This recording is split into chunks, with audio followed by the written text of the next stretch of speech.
দীর্ঘ 25 বছর পূর্বে প্রয়াত হয়েছিলেন যোগেন্দ্রনগর এলাকার সিপিআইএম নেতৃত্ব ডাক্তার অজিত রায়চৌধুরী। ওনার প্রয়াণের 25 বছর পূর্তি উপলক্ষে বিদ্যাসাগর পার্টি অফিসে শহীদ ডাক্তার অজিত রায়চৌধুরীর শহীদান দিবস পালন করা হয়।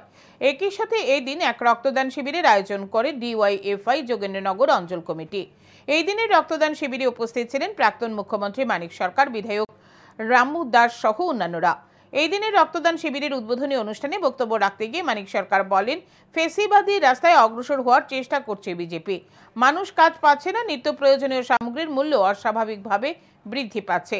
দোকানদাররা দোকান বন্ধ করে দিচ্ছে কারণ ব্যবসা হচ্ছে না, অথচ সেই দিকে নজর নেই বর্তমান সরকারের। ত্রিপুরা রাজ্য একই অবস্থা। অত্যাচারীরা ইতিহাস লিখে না, অন্যায় অত্যাচারের বিরুদ্ধে যারা লড়াই করে তারাই ইতিহাস লেখে।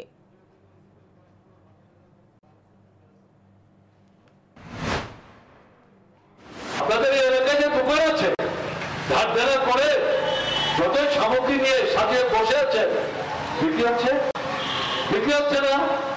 ধার করে যে সামগ্রী কিনে এনে দোকান সাজিয়ে বিক্রি করে মুনাফার কথা ভাবছেন, বিক্রি করতে পারছেন না, দোকান বন্ধ করতে বাধ্য হচ্ছেন। এই যে পরিস্থিতি চলছে, এই পরিস্থিতির দিকে এই সরকারের ভূক্ষেপ নাই।